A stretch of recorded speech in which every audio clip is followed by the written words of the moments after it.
Good evening. My name is Laura Brower-Haygood, and I'm the Executive Director of the DC History Center. And I'm just absolutely delighted to welcome you this evening. You get a gold star for braving the heat today. I feel like I've already gotten a sunburn from being outside for 5 minutes. So thank you for being so passionate and interested in DC history that you've joined us tonight. So it's my pleasure to welcome you here. I wonder if anyone is here with us for the first time. If you are, just raise your hand. Okay, but it looks like most of you know us already, which is wonderful. Well, there's a store downstairs. There is a store downstairs, and it's always good to combine a little bit of shopping for a new phone or a new cord and come upstairs and get some DC history. Big fan of that. And I wonder if we have any members with us this evening. Yes, excellent. Thank you so much for supporting the DC History Center. We really appreciate it. So for those of you who are new to us, realizing there's not that many of you, I want to tell you a little bit about us and the work that we do. And I won't speechify for too long because we're here to have a very interesting conversation. But you were here at the Carnegie Library in downtown, and the Historical Society and now the DC History Center have been here since 1999, roughly. We reopened in this beautiful space with Apple in 2019, really only months before the pandemic struck. And so we're really happy to welcome all of our friends and members and new guests back to the building. Our mission is to deepen understanding of our city's past, to connect, empower, and inspire. And we do this work through a number of different ways. One of them is our public programs. So like tonight, we do love our book talks, but we also do walking tours and panel discussions online and in person. The highlight of our year is always our DC History Conference, which is in March. And in October, we look forward to On the Square, which is our open house event with more details to come. On the K-12 side, it's also very important work for us. We are doing a lot of work around field trips, professional development for teachers, and creating lesson plans and resources for kids who are learning about DC history and connecting their own lives to DC history. Our exhibitions are on view across the hall. You'll see our big picture. If you haven't visited it before, please check it out. And then right here in the Kiplinger Research Library is where you can access our collections. We have collections here on site. We've been collecting since the late 19th century with a focus on local Washington. Our collections are downstairs and upstairs. And fun fact, we split the building with Apple 50-50, just in case you're wondering. So that's a quick overview of what we have tonight. So tonight we are joined by two extraordinary individuals. We're going to be talking about a pivotal moment in DC history, April 4th, 1968. I don't need to tell you, but I will anyway, the assassination of Dr. Martin Luther King Jr. and the week of protests that followed. So Kyla Sommers' recent book, When the Smoke Cleared, she has it in her hands, is focused really on what came after. I'd say that the events of 1968 or the uprisings in Washington are fairly well understood, but what Kyla really brings to the table is an understanding of what happened in the aftermath when the smoke cleared after the uprisings. This includes the local efforts to rebuild the city, but also the federal retaliation, including the politicization of crime here in the district. So they'll dive into these historical topics, but I think there's a lot here that's also relevant for us today. So with that, I'm pleased to introduce our speakers. Van Newkirk II is senior editor at The Atlantic and the host of Holy Week, an expansive 8-episode narrative podcast about the 1968 uprisings and how those 7 days diverted the course of a social revolution. This follows the Peabody-winning Floodlines, which was also hosted by Van and was widely hailed as one of 2020's best podcasts. Van has led some of The Atlantic's most influential projects as a senior editor, including the Inheritance series, a project about American history, Black life, and the resilience of memory, and a special magazine issue titled King, published for the 50th anniversary of Dr. King's assassination. I must say that The Atlantic is our favorite magazine at home at the moment, and when it comes in the mail, I like to be there first to get it, because if my husband gets the mail first, then I don't see the magazine for 2 weeks. So, Kyla is, not only she's not a stranger to the DC History Center, I think she's actually a friend. She's a regular presenter at the annual DC History Conference. And while Kyla was working on her dissertation, we saw a lot of her because she joined us as a fellow. Her work resulted in a research guide to studying 1968. Since then, Kyla earned her PhD in history from the George Washington University. Again, congratulations. And her writing has appeared in the Washington Post, Washington History Magazine, our very own magazine, and the book Demand of the Impossible, Essays in History as Activism. Kyla is the digital engagement editor at American Oversight and was previously the editor-in-chief of the History News Network. So with all that said, take it away. Well, thank you all for joining us, and thank you, Kyla, for being here and for writing such an amazing book. I've been in this room before when we were researching for Holy Week, and being able to come back here and not have my nose deep in a stack of records is great. And being able to do it after seeing Kyla's name so many times. You mentioned the research guide, the oral histories, the YouTube series, the talks. Kyla was like a ghost in the machine for me before I even knew her, for years before I knew you. And so when I saw that this book was coming out, I basically jumped at the opportunity to be able to come and moderate your talk.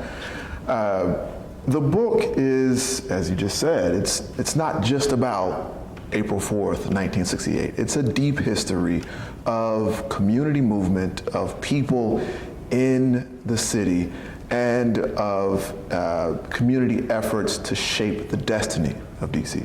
And I want to ask first, what brought you to that topic? Hi. I was a graduate student in 2014, and I had the chance to take a class with an amazing professor, and I knew I wanted to turn whatever I wrote that semester into my dissertation. And it was right at the beginning of that semester that Michael Brown was murdered in Ferguson, Missouri. And I was seeing all this news coverage about police violence and seeing an incredibly militarized response to the protest happening in Ferguson. And I knew that there had been uprisings in DC in '68. And I was actually sitting at a bar brainstorming what I could do, and I came across an article from the Library of Congress that said, we have all of these documents here, but no one has really done anything with them. And I thought, okay, there's a gap in the literature. I love DC as my hometown. I'm interested in this. It's timely. Let's go for it. And so for the next 5 years, I researched, wrote, and then eventually turned it into my dissertation. And I completed that in 2018. And then I took a little break because I had been working really hard for a long time and transitioned from grad school into the professional world. But then in 2020, with the, once again, nationwide protests resulting in the murder of a black man at the hands of police, I joined the protests, as I had also done in 2014, but I was walking down 14th Street and seeing building after building boarded up, just like it had been in '68. We went down by the White House and saw so many police cars and tanks and troops. Once again, there was a curfew in DC, and it just felt like I had traveled back 50 years to what I had researched, and I thought, well, it's nice that this is a dissertation. You can pay a lot of money on ProQuest to access it, but it would be even better if it was a book that was written in a slightly different way to engage more people. So I worked on book proposals for the next year and then eventually was able to produce this. Now, as you all know, DC takes its history very seriously. What was it like for you to get into that archive for the first time? Was it overwhelming? Was it the pieces connect and make sense? Eventually. It took a really long time. I think I wrote the first chapter of this, which is the background chapter, took me more than a year to write. Every other chapter took me about 6 weeks. So it really was a learning curve, because it's part of writing anything, but especially history, is you can't just write what you want to write. You have to know what came before you. So it's honestly, years of figuring out, well, what have other people written? What do people think on the topic of civil rights, Black power, DC history, uprisings, across the board? How has that literature changed over time? So it's a huge effort to understand what came before you. And then when you have that background, then you go to the archive. And then for me, it was 6 months of going to places like this, places like the Martin Luther King Library in DC, places like Howard's University Library, George Washington Special Collections, there's the DC archives, and finding over and over, researching, talking to librarians, finding out what's out there. And then you have to take pictures of it all because you're not going to digest everything in that day. And so I had, I think, more than 10,000 pages of documents. So it's the collection phase. And then after the collection phase, you have to digest it. And so I have, I think, close to 1,000 pages of transcribed documents, and then you have to organize it. And then eventually that becomes a rough draft. And then eventually that's something that you're actually willing to show an editor, a professor, or something. So it's a really long process, but you have to go through all of it to really get to the meat of it and not just have cherry-picked a few examples, but say confidently, the reason that I cite this particular article is because it's interesting or a great example, but there are 20 others that I could have cited to make that point. Now I want to talk about that first chapter. I think I can see all the 1 year of work there. You really endeavored to show the deep roots of DC's racial history, especially when it became America's Black city during Reconstruction. Can you tell me more about what you found and how the racial dynamics of DC played a role in its current political status? Yeah, so the first chapter was initially 300 pages, and my advisor said, absolutely not. You cannot do this, and so it was a lot of work to cut it down. But the thing that really became apparent by going back to DC's founding and Reconstruction and then post-World War II to today is that DC's history has always been linked to a fear of Black power. The reason that DC is carved from Maryland and Virginia is because they want, the southern states insist that it be carved from a slaveholding states. The reason that DC doesn't, or almost immediately loses the right to vote after Reconstruction is because almost 50% of the voting population is Black, and they're actually influencing elections. They're elected, they get a lot of representatives, and they start passing civil rights reform that has real implications for DC. And eventually DC, the white residents in collaboration with Congress decide to remove the right to vote in DC entirely. White people are willing to give up their right to vote in DC because they're so afraid of the power that Black people had with the vote in DC, and they trusted Congress to implement their will in a way that the local government wouldn't. You fast forward to post-World War II, there's a huge concern because DC is promoting democracy, fighting communism across the globe, and many countries are saying, how can you be promoting democracy when your capital city doesn't have the right to vote? And there's actually bipartisan consensus in Congress that they want to give DC the ability to vote for president and to have some limited form of home rule like we have today. But Southern segregationists in Congress have control over the committee that would propose that legislation to actually get it passed throughout Congress. So that is, and people are interviewed in DC, they're white people, and they say over and over again, the reason we don't want home rule, the reason that we don't want to have the vote is because it would give Black people too much power. You fast forward to the 60s, DC is 70% Black at that point. This continues to be an obstacle, not just to home rule, but also being seen as like the image across the globe. The federal government is concerned about that. I don't want to get too much into this, but I think you could argue the Financial Control Board has relationship to race, and I think all the way to today. I think that the reason, I think you can make an argument that part of the reason statehood grew so much in popularity is as DC was seen associated so much with gentrification and the white, like popular restaurants under the Obama administration, kind of that whitening of the image of DC and Cappuccino City, the interest in statehood grows. It becomes more palatable. And now, as we've seen an uptick in crime, and many, many people eager to politicize that uptick in crime and associate it with blackness, we've seen Democrats, dozens of Democrats, willing to overturn the will of DC residents again. So I think that's a long-winded answer, but I think going back more than 200 years, you see over and over and over again, DC has power, and how blackness implicates power, and the fear of the repercussions of that is always linked to its history. Wow, wow. You have a quote that just sort of blew me away that speaks to this. You say, regarding the rejection of home rule, you say the black male franchise had existed for less than a decade in the Capitol, and white Washingtonians were so opposed to it that they were willing to give up their right to vote so that black people would no longer have a voice in DC's governance. If that's not sort of a microcosm of a lot of things, that's incredible.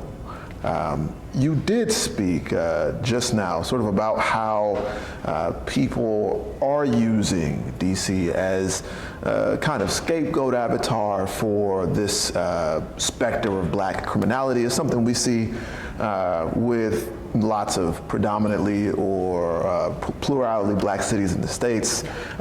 In the book, you trace that this is not something that's new. This is sort of inherent to how the situation's always been. Yeah, especially going back to desegregation. So after Brown versus Board of Education said, it takes a very long time for desegregation to actually happen. Obviously, it's incomplete, but in the immediate aftermath, there's many segregationists that say, how do we shift our strategy to still enforce these, our racist views? And policing, mass incarceration, as Michelle Alexander and many other people have written, is one of those primary tools. And I think in DC, there's a really rich history of this because for two reasons. First, DC is actually one of the very first places to desegregate because it's Eisenhower has control over DC in a way that he doesn't have other places. So most places it takes years, even decades to desegregate. In DC, or like in the South, in DC, I think Brown versus Board is in that spring, and schools are desegregated that fall. It's months, it's very, very quickly, and there's many segregationists, especially on the DC House Committee, that use DC desegregation as a cautionary tale. They hold hearings that are, the Washington Post called it an unhooded Klan meeting. This is mainstream media calling it that just go hours and hours of testimony, bringing up every racial stereotype possible, and then they write a report and they send this report across southern states to say, if you desegregate, this is what you're getting yourself into. So it's used as this cautionary tale. Also in the 50s, there's a few high-profile crimes in DC. A famous author is mugged. It makes national news. There's a couple members of Congress that have minor crimes.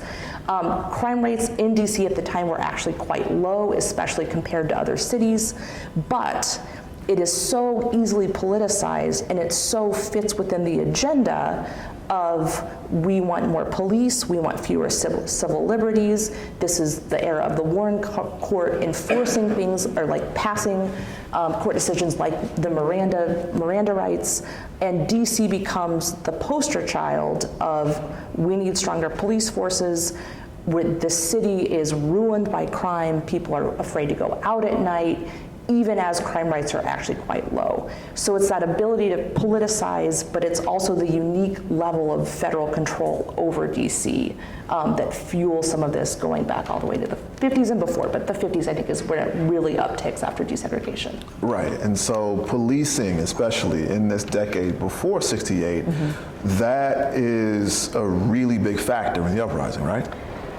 Yes, and I think something that I try and establish is that it's actually surprising that there weren't uprisings earlier in DC because there were several high-profile, there were several there were several police incidents that could have very easily escalated to full, like larger uprisings. But you see, a huge concern over crime. There are advocates trying to push for police reform, and you see extreme resistance, and this ratchets up tensions. But it also, as the pushback against over-policing is happening, you see more and more national attention backing up the police. So in one incident, in the late 60s, like 66, I think, there's 4 young black boys in Columbia Heights playing football in an alley. They're arrested for whatever reason, and the city, like there's protesters. It could have escalated a lot, but one of the officers comes in and says, we can let these people down. He calls in community leaders. They de-escalate it without it resulting in mass protests. Instead of getting praised by many people do praise them, but there are members of Congress that give speeches on the floor of Congress to say, how dare this police officer do this? This is everything that's wrong with policing. And Senator Byrd, who is very famous in DC for his control over it in this era. He's also giving speeches at the Senate. He writes to the officer and demands, he goes into the police chief and tries to get him fired. So every little interaction like this is heavily politicized at the high, like senator level, not just, members of like representatives and stuff. So going to 1968, April 4th, Martin Luther King Jr. is assassinated. And literally within the hour, there are people on the streets in DC. I've covered this clearly, and there are uprisings in over 100 cities. It becomes international news. But for me, and I think for a lot of people, the story keeps coming back to DC. Why do you think that is? For one thing, it is the largest in most measures. There are the most number of federal troops called in, which is about 15,000. There are the most arrests, which is almost 8,000, which if you compare that to 2020, and once again, DC was one of the largest uprisings, there was only about 500. So it's a huge difference in magnitude. And there's also the most property damage, if that's how you measure it. So magnitude is one thing. International interest is another. DC drives international coverage in a way that most other places, maybe except for New York, does. And there's also, most politicians are here. So when they go out to survey damage, they're coming to DC. The most famous book written about this at the time was called 10 Blocks from the White House. There's something about the imagery of smoke wafting over the Capitol, wafting over, there's many tourists that were in town for the Cherry Blossom Festival at the time that they had to cancel, and instead of going to look at the cherry blossoms, they hired taxi drivers to take them past the damage. So there's just symbolism there, international attention and political attention in the way that other places can't match. And the other thing I'll say is that I think Stokely Carmichael factors in too. For those that probably most of you know, Stokely Carmichael is nearly as famous as Martin Luther King at this point. He is the face of Black Power. Many people give him credit for coining the term Black Power, but he is associated with radicalism, with Black radicalism and Black Power. And he went to Howard as an undergraduate, went across the country, did all sorts of civil rights activism, but early that year, he came back to DC to focus on DC and live here. And he's been making headlines for months for his activism in DC. The FBI is tracing him like wild. There's many people publicly in columns on the news talking about how worried they are about Stokely Carmichael being in DC. And when the uprisings happen, he is leading people from business to business, urging them to close in honor of King.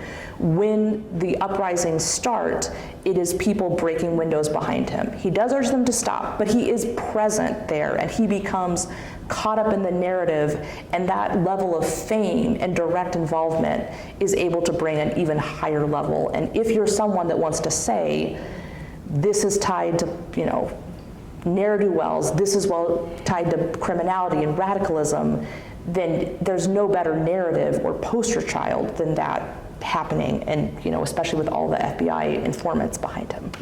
Now I want to key in on something you sort of scoffed at, the idea of measuring the uprisings by property damage, which is actually it's interesting and informative for us, because for so long, 1968 and the 60s in general, the way that people measured the magnitude and talked about uprisings, rebellions, was in terms of buildings burned, in terms of how many city blocks were involved, in terms of dollars of damage. You really dig into the human consequences and fallout. Can you tell us more about those human consequences? Yeah. I will just say real quick, I do think the level of damage matters. I think it is an indication of rage and scale, and it's not to say that, it doesn't matter whether $5 of property damage happened versus 500 million. It does matter, but for so long, the voices of business owners who had property damage were centered. And when you thought of, they got a lot of attention, they continue to get a lot of attention, and the goal is to dig more into why that happened. And then, I definitely try and focus on the human element, which is and part of that is saying there's many different experiences embedded in the rebellions. That's why I pretty much always use a plural term, because I think it's multiple events and multiple experiences simultaneously, depending where you were in the city at a particular part, or even your identity could really, really implicate how you experienced it. And when you listen to oral history interviews or read some of the interviews at the time, people often ascribe different motivations on different days of the rebellion. So it's conflicting even for a single individual, how they experienced it, how they participated or chose not to participate. So I think centering that complexity is important. But the other thing is, it didn't stop with businesses being damaged. It also meant if that business was closed, if you needed medication, how were you getting medication? If you needed food, and your grocery store was, burnt out or closed, how were you accessing that? There's, part of it is said that many people had to walk 1.5 miles to get a jug of milk in the aftermath. People lost jobs, people lost housing, and I think, but those, black victims were often ignored, and it was the white business owner that got their voice heard and was presented as the victim instead of, people that may have both participated and been implicated, or just, opposed them, but also couldn't get their medications now. Now, the title of the book is When the Smoke Cleared. So you spend a good portion of the book talking about what happened after the uprisings, which is sets it apart from lots of books that focus mostly on that week. Maybe you'll get up until Resurrection City.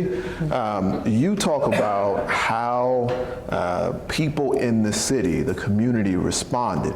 And I think a lot of the takeaways are sort of, if not counterintuitive, not in keeping with how a lot of people have understood the fallout. You say that in the city immediately after the uprisings, the attitude was actually positive. People were optimistic. They thought that there was opportunity for Black Washingtonians especially to change the city. Can you tell me more about that? So it's obviously not universal, but in the aftermath, the city council does something that I think is fairly radical, which says we want to understand what happened, we want to listen to you to explain what happened, and we want to hear your solutions. They hold, I think, 5 or 10 different community meetings where more than 100 Washingtonians testify.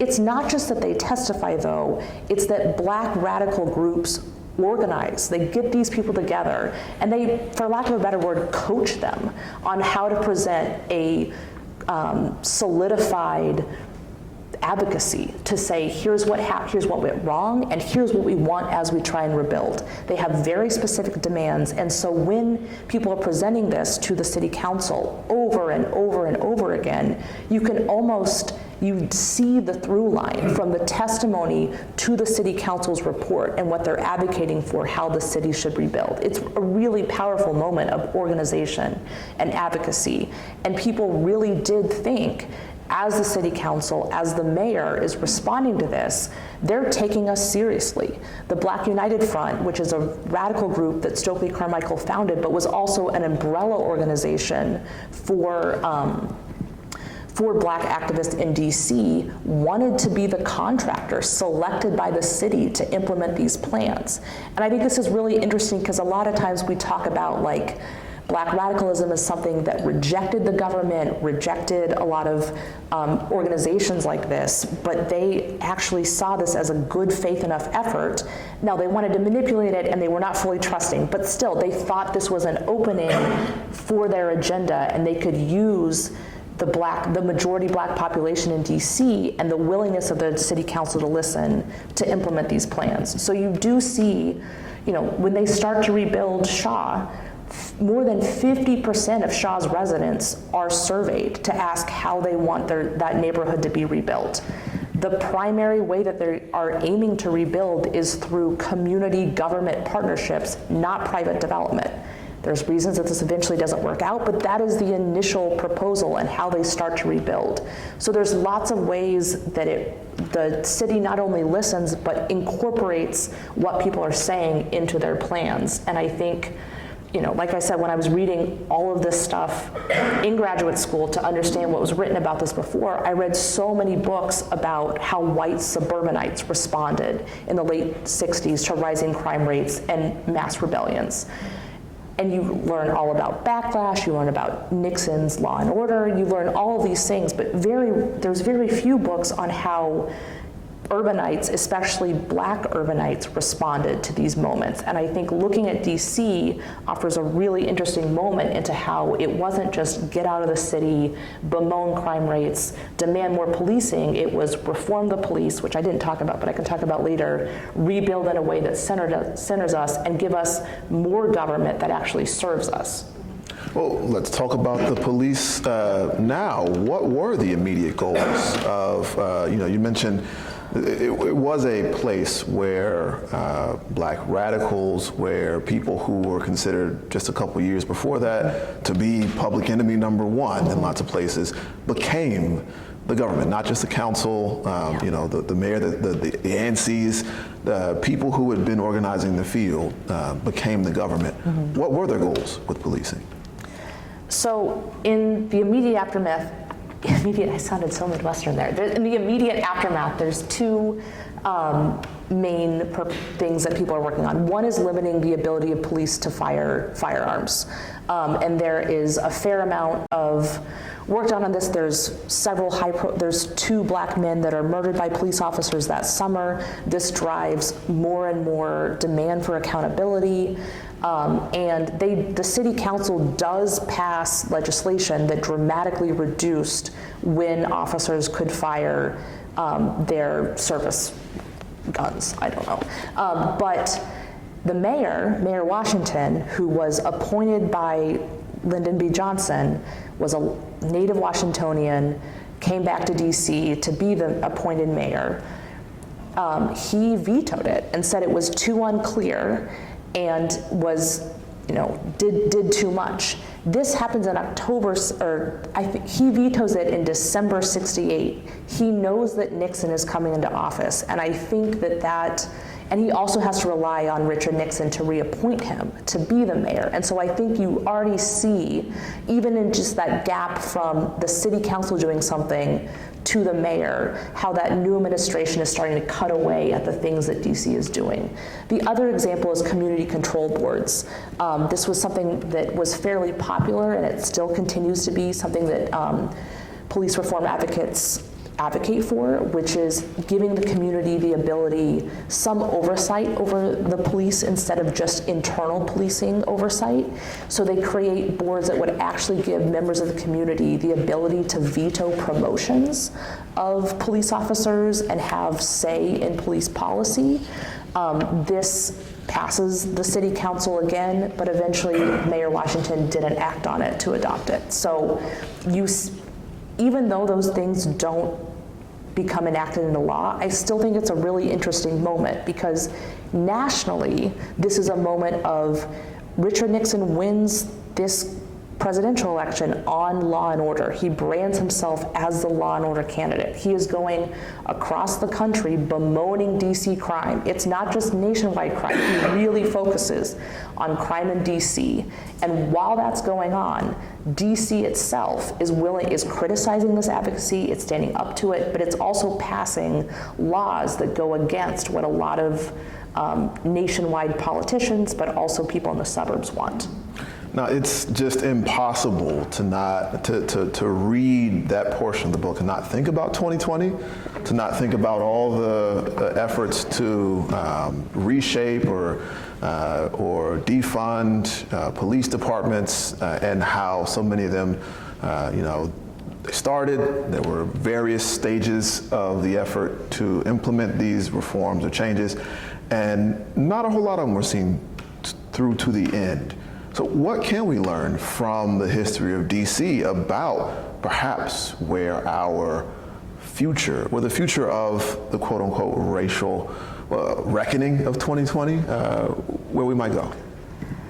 So one comparison that I want to make, or thing that I thought was interesting that it's tiny, but it stuck in my head, was, I don't know if you'll remember in 2020, the black squares that people were encouraged to post on social media, like in solidarity, and a lot of brands did this.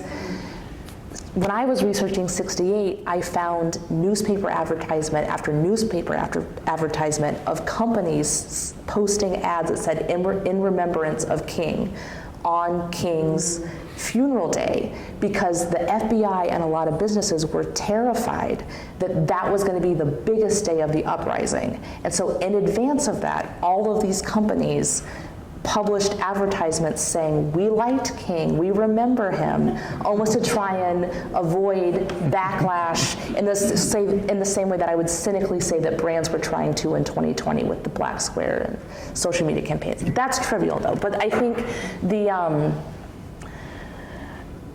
it's difficult because it's always exciting in the aftermath of these moments of rupture, I would say, to see the energy that goes into thinking, how do we, clearly there's a problem here, let's acknowledge that there's a problem here, how do we solve it?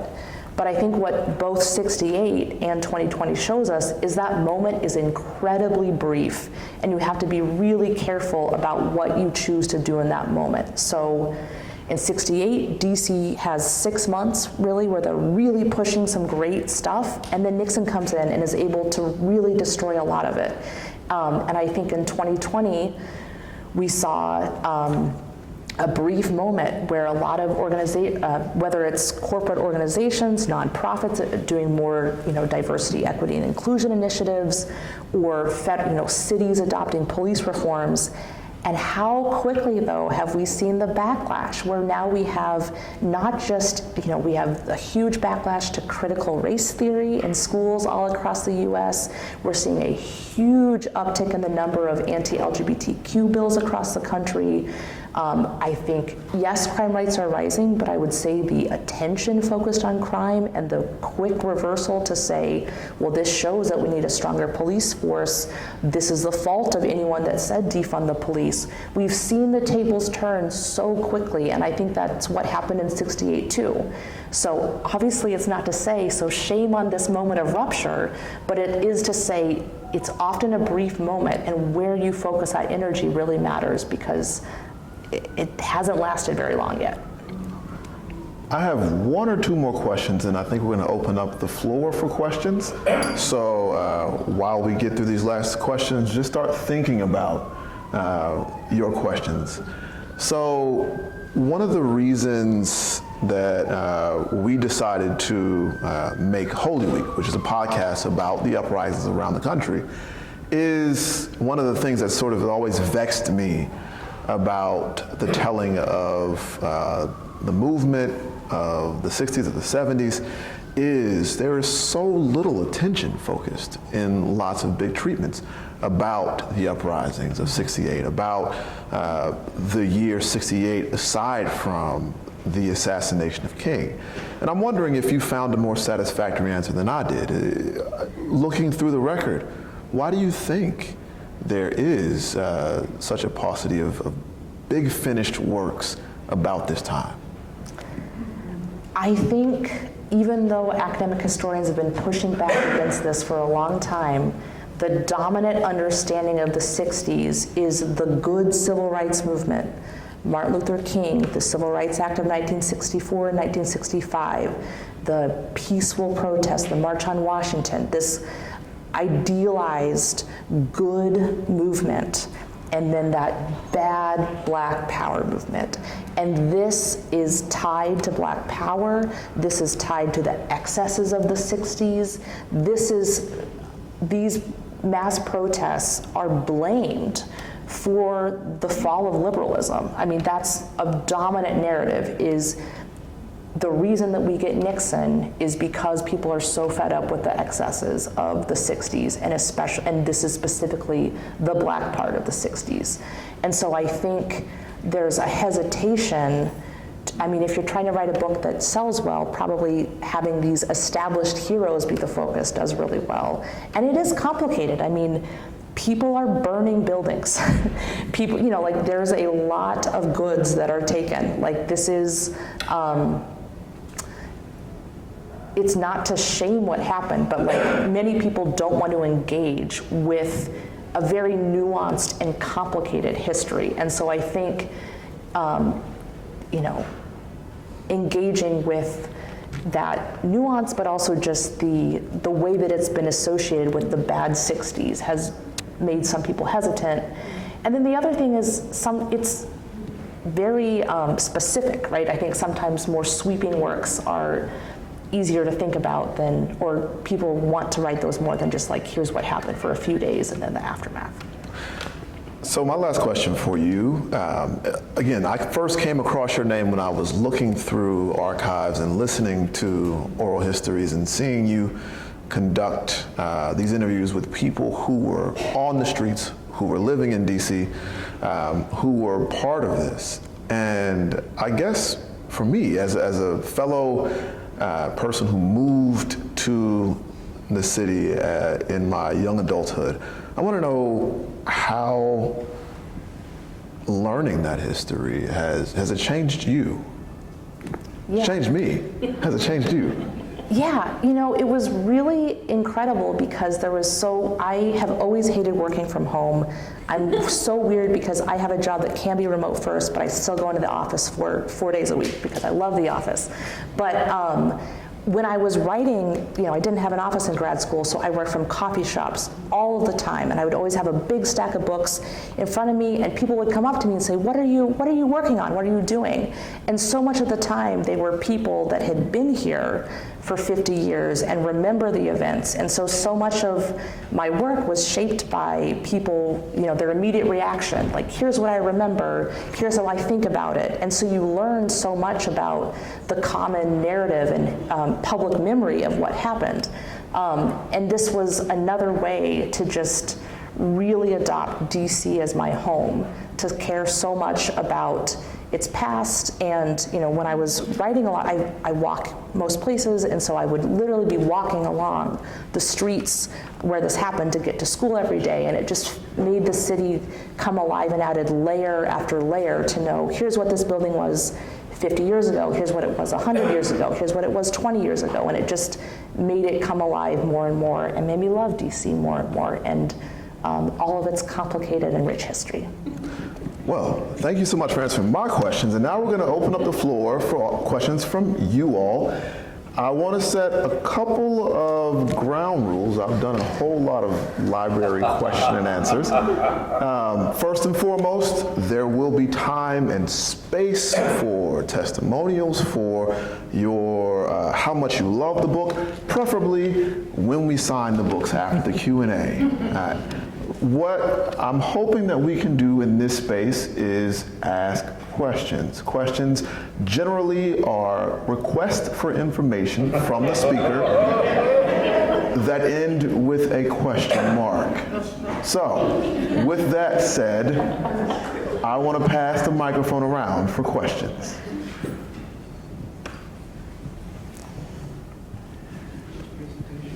I'm curious, when you did the background and you talked about the control of the Southern delegation in Washington, I remember what is it called, in about 1956, all the Southern delegates put together something called a Southern Manifesto to block the implementation of Brown versus Board of Education.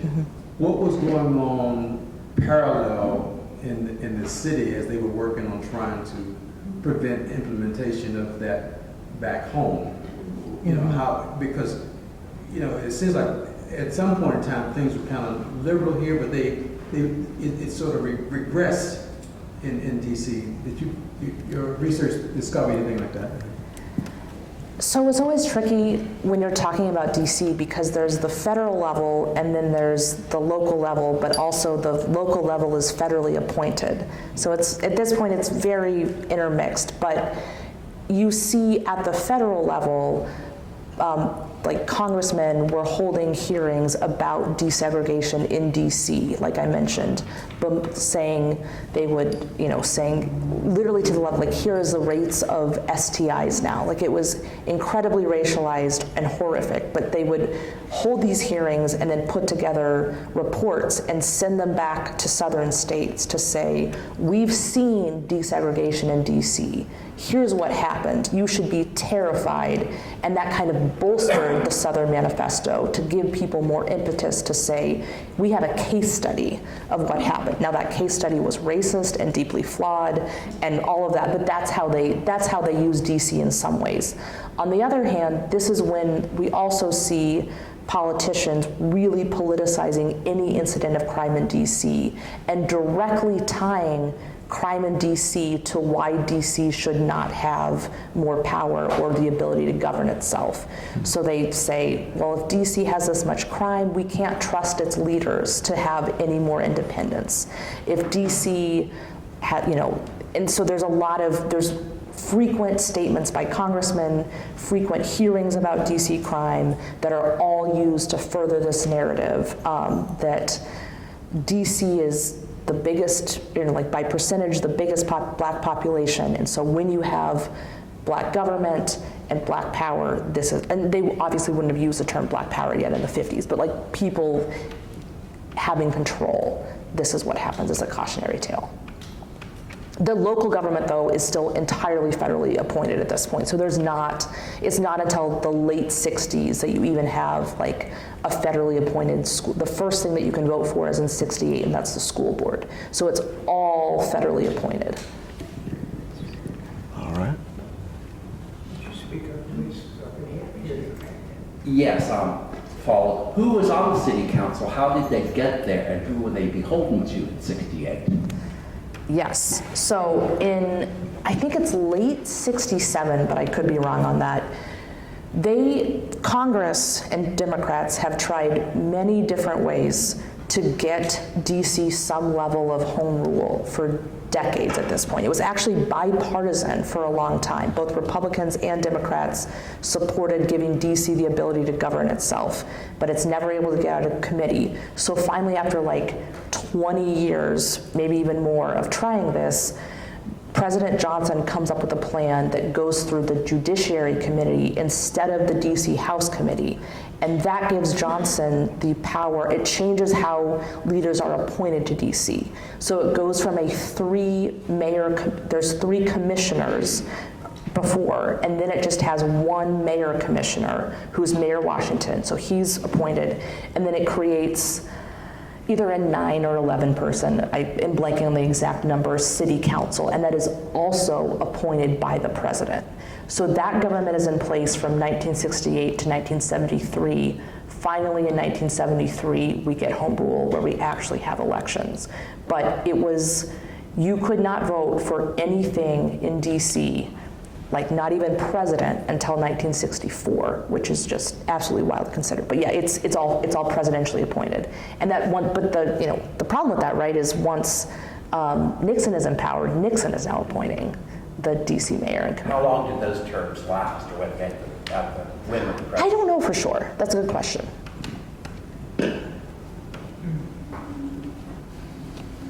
You were going through the archives and places, you looked at Howard and here and around.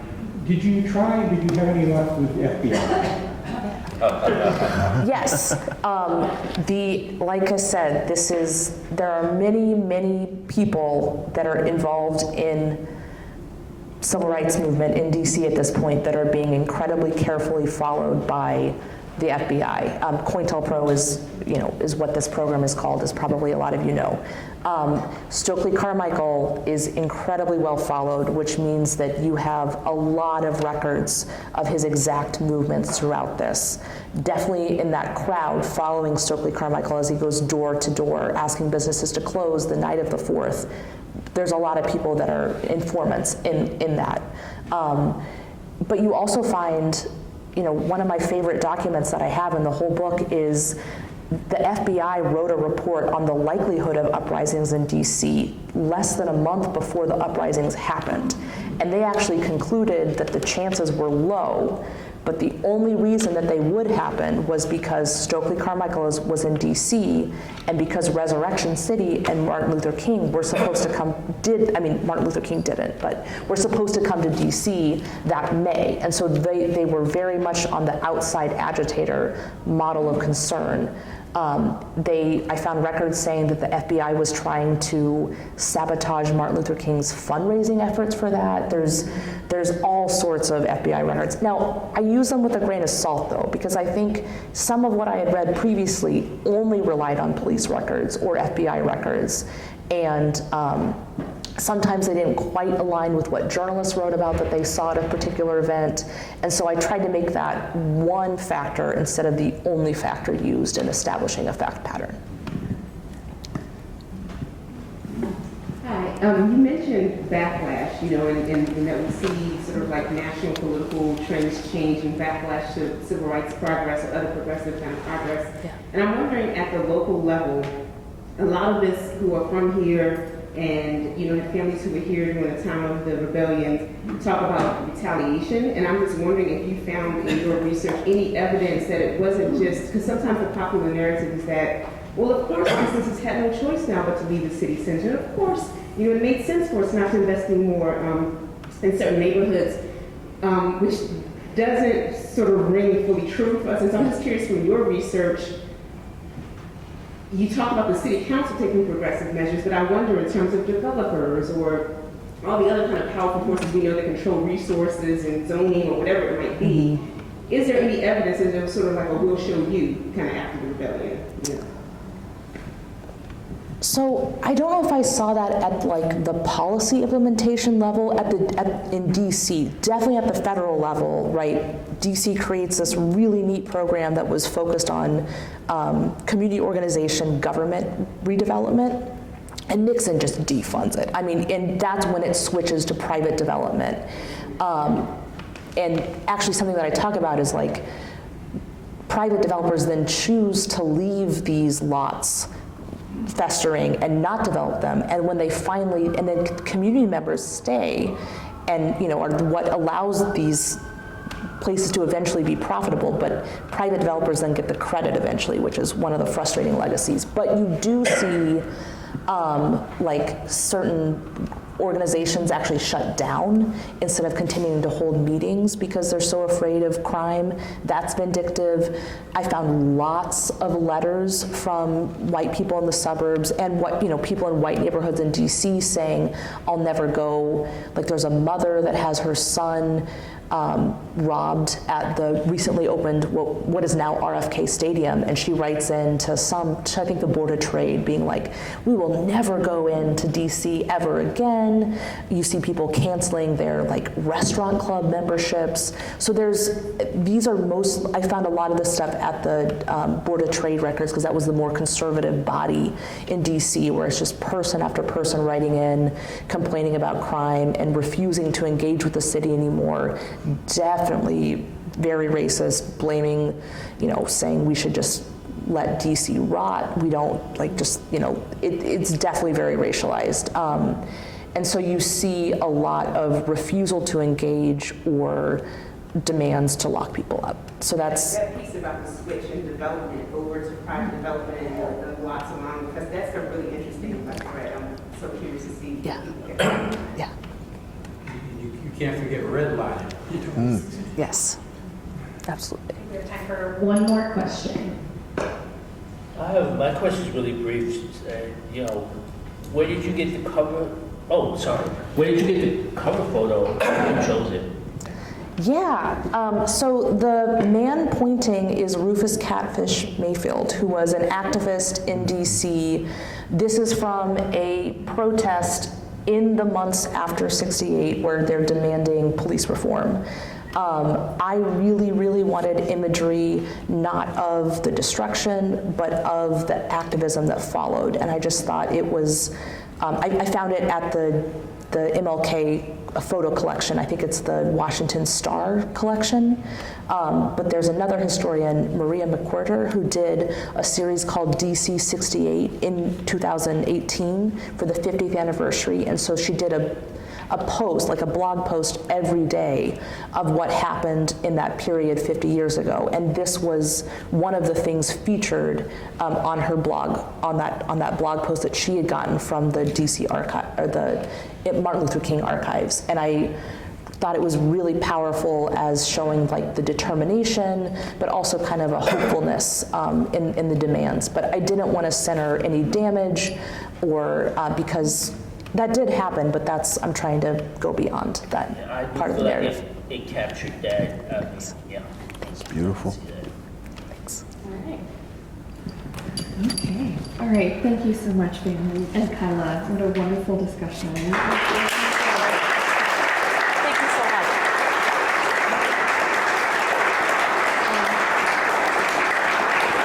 Sam, I hope you'll allow me to at least gush for a couple minutes. Yes. Because I do want to say, I don't always have the chance to read the books when you do book talks, but this time I did. And in fact, when I got the book, I was in a hurry to take it home and get through it, and I was well rewarded for my effort. This is a wonderful book, Kyla. Yeah.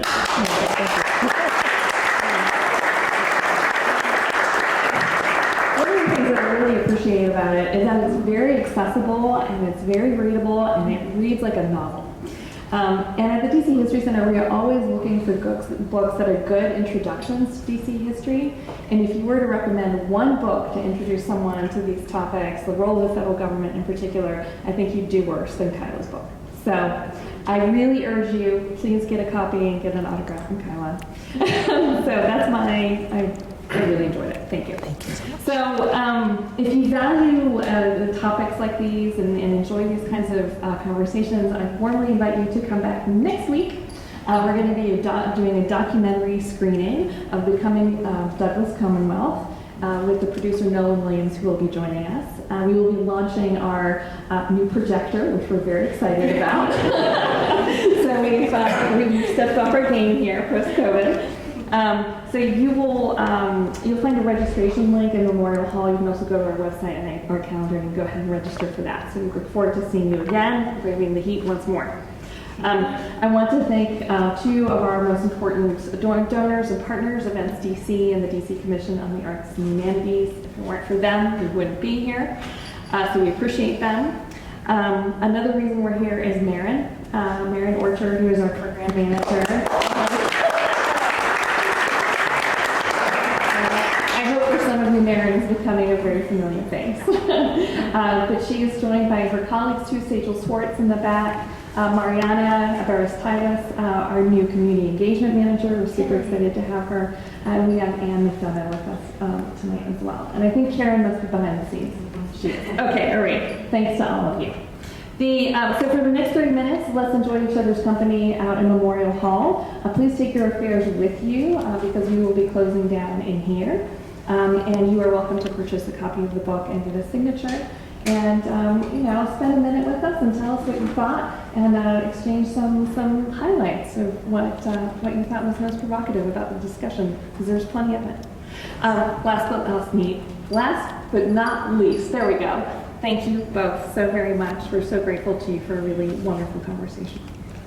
And please make sure you listen to Vann's podcast. It's really, really incredible, and one of the best comprehensive coverages, and just really, really engaging to listen to. Thank you. All right. Yay. I'm listening to it now.